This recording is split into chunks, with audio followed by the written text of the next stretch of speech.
Picture this for a second. Someone throws an insult at you in public. Instantly, your heart rate jumps, your jaw tightens, and your brain starts cooking the perfect comeback. It feels powerful in that moment, like reacting fast proves you're strong.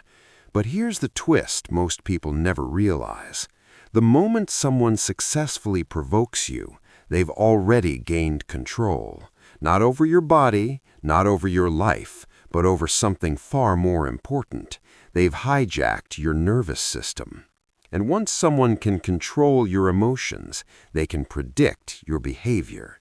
Now that's a dangerous position to be in.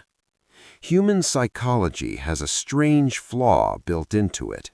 When we feel attacked, our brain activates a tiny almond-shaped structure called the amygdala. Its job is survival. When it detects threat, it launches the fight or flight response, heart racing, breathing speeding up, attention narrowing like a laser. This response helped our ancestors survive predators, but in modern social conflicts, it often does the opposite. Because when the amygdala goes into full alarm mode, the part of your brain responsible for logic and strategic thinking, the prefrontal cortex, gets pushed to the sidelines. Psychologist Daniel Goleman famously described this as an amygdala hijack. In simple terms, anger temporarily makes you less intelligent. The moment someone provokes you into emotional reaction, your brain literally becomes easier to manipulate. This is why provocations are rarely random. Often, they're tests. Someone throws a sarcastic comment, a passive-aggressive remark, or a small insult, not necessarily to destroy you, but to observe you. They watch your reaction like a scientist watching an experiment. If you explode, they've learned something incredibly useful, where your emotional buttons are. Once someone knows your buttons, pushing them becomes effortless.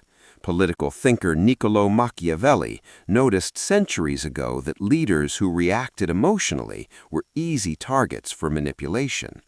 Anger creates predictability, and predictability creates weakness.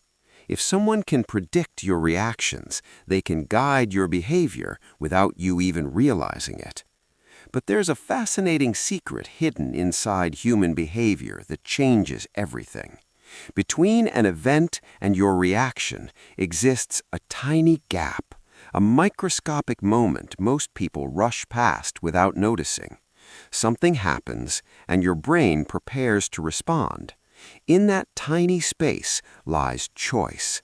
Psychiatrist Viktor Frankl described this gap as the birthplace of human freedom. Between stimulus and response lies your power. Most people never use that power. They react instantly. Someone insults them, and their mouth fires back before their brain has even processed the situation. But emotionally disciplined people stretch that gap. They pause, they observe, they analyze. Suddenly, they're no longer participants in the conflict, they're observers of it, almost like scientists studying human behavior in real time. Ancient philosophy understood this long before modern psychology confirmed it. The Roman Emperor Marcus Aurelius ruled one of the most powerful empires in history, yet his personal philosophy revolved around something deceptively simple: control your reactions, not other people. Because controlling other people is almost impossible. Controlling your own response, however, is always available. Stoic philosophy teaches that most things in life fall outside our control. Other people's opinions, other people's behavior, other people's insults. Trying to control those things leads to endless frustration, but mastering your reaction gives you something far more powerful: freedom. Think about what an insult actually is. At its most basic level, it's just sound waves traveling through the air. Those vibrations hit your eardrum, your brain interprets them as words, and that's it. Everything else, the anger, the offense, the emotional storm, happens inside your interpretation.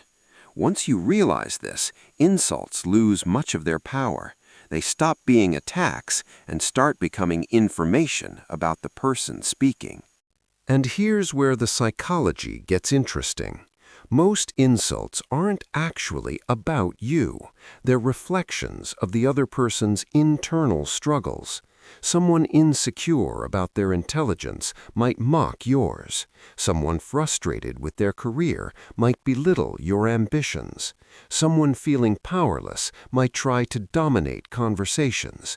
In psychology, this kind of behavior resembles projection, when people unload their internal frustrations onto others. Imagine someone carrying a heavy backpack filled with insecurity, jealousy, and resentment. Provocation is sometimes just their way of trying to dump that weight onto someone else. If you react emotionally, you pick up the backpack. If you remain calm, the weight stays with them. One of the underrated responses to provocation is something surprisingly simple: indifference. Real indifference, not the fake kind where you pretend not to care while boiling inside. Human beings expect reactions. We constantly look for emotional feedback in conversations. If someone insults you and you react strongly, they immediately receive confirmation that their words had impact. But if you stay calm, something strange happens. Uncertainty creeps into their mind. Did the insult fail? Did it not matter? Did they misjudge you? That uncertainty creates discomfort, and uncomfortable people tend to reveal far more about themselves than they intended. Silence amplifies this effect even more. Most people feel awkward when conversations pause. They rush to fill the silence, but strategic silence flips the power dynamic. Imagine someone throwing an aggressive comment at you. Instead of firing back instantly, you simply pause. You look at them calmly. You say nothing. 5 seconds pass. 10 seconds pass. Suddenly, the tension belongs to them. They start explaining, backtracking, justifying their words. In trying to provoke you, they end up exposing their own insecurity, and you didn't even have to attack. Emotional control also gives you something incredibly valuable: time to think long-term. Impulsive reactions focus only on the present moment. Strategic thinking considers future consequences.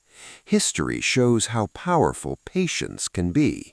When the Roman leader Julius Caesar was captured by pirates early in his career, he reportedly remained calm and confident instead of panicking. Rather than reacting emotionally, he observed the situation, waited patiently, and later returned with forces to defeat them. The lesson isn't revenge. The lesson is patience. Emotional reactions push you toward immediate responses. Strategic thinking allows you to choose the moment that actually matters. There's one deeper trap behind most emotional reactions, though, and it hides in plain sight: the need for approval. If someone's opinion has the power to disturb you, it's often because part of you values their judgment. We rarely get upset by criticism from people we completely disregard. But when criticism comes from colleagues, friends, or people whose approval we secretly want, the emotional impact multiplies. This is why detaching your self-worth from external validation is so powerful. When your identity comes from your own principles and goals, other people's opinions lose much of their influence. They stop feeling like threats and start becoming simple information. Over time, practicing this kind of emotional discipline builds something remarkable inside you: stability. Not the absence of emotions. Emotions will always exist, but the ability to observe them instead of obeying them.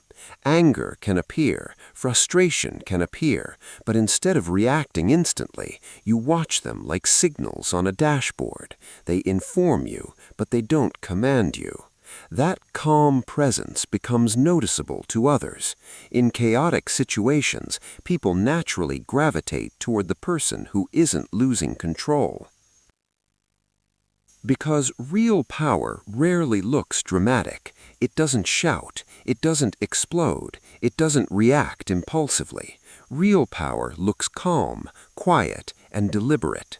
In a world where everyone reacts instantly, online arguments, workplace conflicts, social media outrage, the person who remains composed becomes incredibly difficult to manipulate and incredibly difficult to defeat.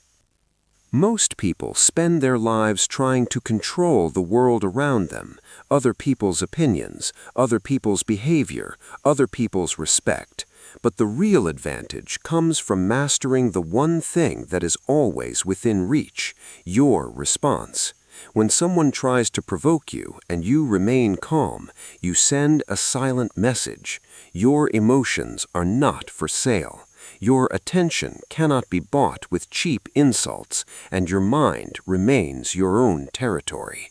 Master that simple principle, and you quietly gain an advantage most people never even realize exists. Subscribe now to master your emotions.